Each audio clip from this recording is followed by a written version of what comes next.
It's 2020 and RTX is in full swing, yet the GTX 1060 is still the most popular and used card according to the Steam hardware survey. With that in mind, is it still worth going out of your way to go and buy a GTX 1060, or should you spend a little bit more money on the 1660 or 1660 Ti? You may have noticed I've done this video before, only I got some really strange results, mainly due to the fact that I didn't really know what I was doing. It was very early stages of benchmarking GPUs. But that was with Callum's MSI 1066GB. We are now using an EVGA SC 6GB, which I got to borrow from my brother for a couple of days.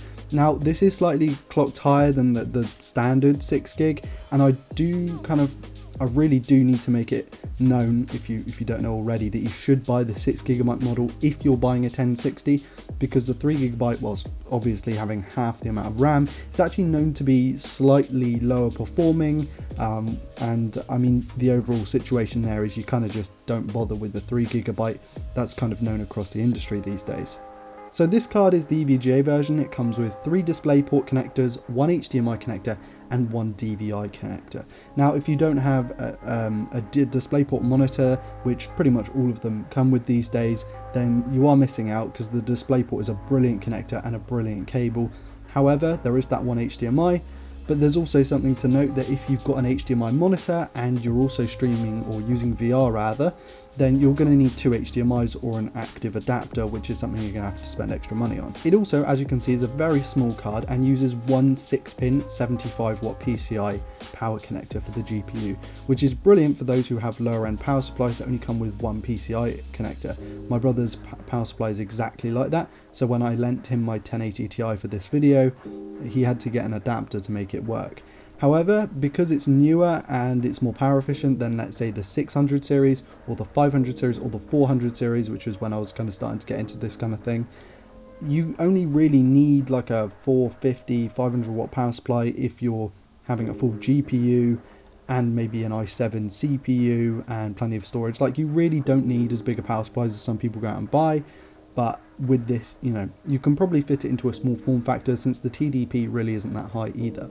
Comparing it to the 1660 Ti, which is the direct replacement, since the 1660 is more of a replacement for the 3GB model of this card in my opinion, and also comparing to the RTX 2060, it's fairly easy to see where the value for money prospect comes in. You've got a significantly cheaper card at around £140 versus £200 for the 1660 Ti and £300 for the RTX 2060, and in return you're getting less performance. The 1660 Ti handily outdoes the 1066GB in most games. Pretty much every game it will gain between a 20 and 40% lead, which is not insignificant. That is a big jump in performance.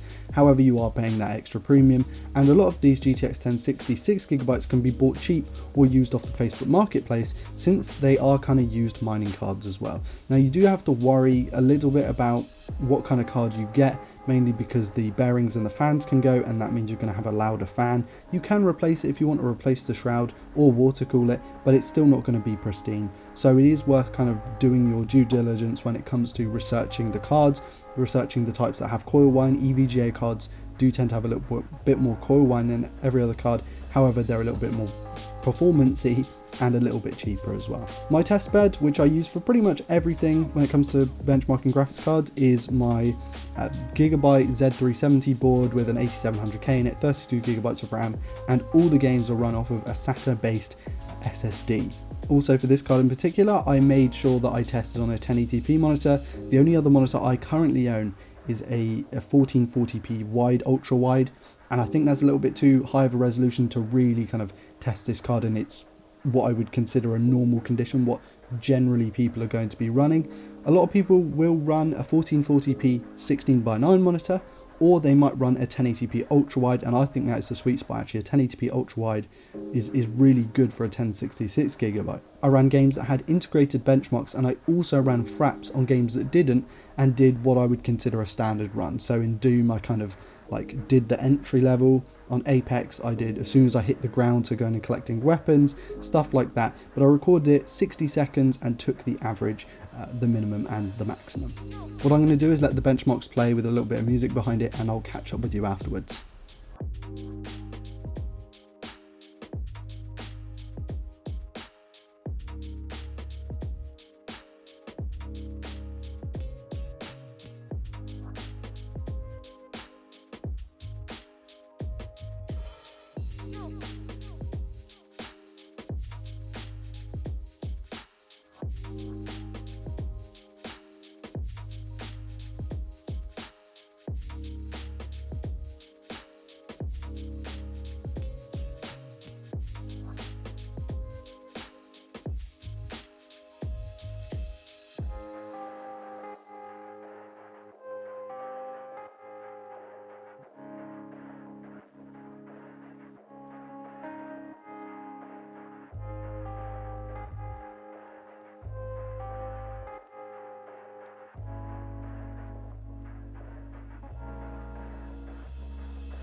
So, who is this graphics card for? Well, I think it's for people who are just starting to get into PC gaming, who are happy to buy used. You shouldn't buy one of these brand new because it's just a complete waste of money. Why would you buy this when you could buy the 1660 Ti for the same money brand new?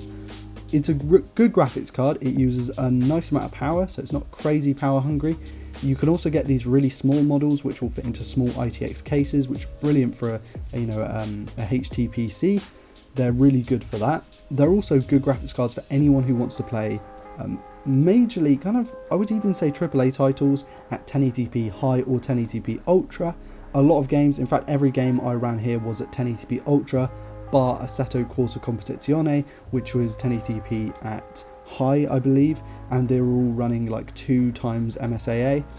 Not maxed out on the anti-aliasing just for obvious reasons. As soon as you add maximum anti-aliasing, pretty much every card gets crippled. I would pair this thing with like a mid-range kind of i5, nothing crazy. If you're going to get a better i5 or a better i7, you're going to want to get a better graphics card to make use of that. And it all depends on whether you're going for graphical fidelity or you're going for speed and frames. Because if you're going for speed and frames, this is brilliant. You just go whack an i7 in there and you're going to get loads and loads of frames. Now, this is for someone I think who may play a lot of esports titles, but then also wants to play high-end stuff.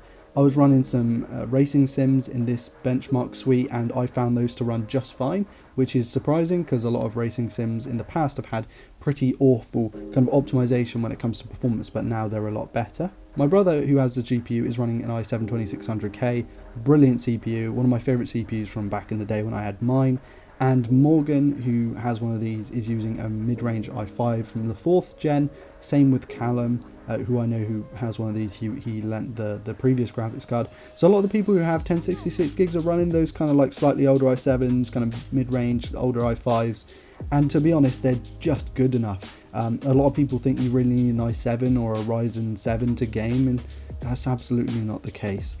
You see a lot of these really kind of higher end YouTubers who are running these setups, and that's great for them because they've got the money, or they've been kind of given them for reviews and lent them for reviews and units like that.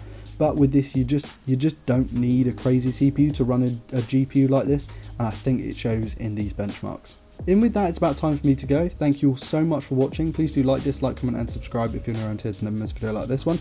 Also check out all my social medias that will be in the link in the video description. Definitely on Twitter and Instagram.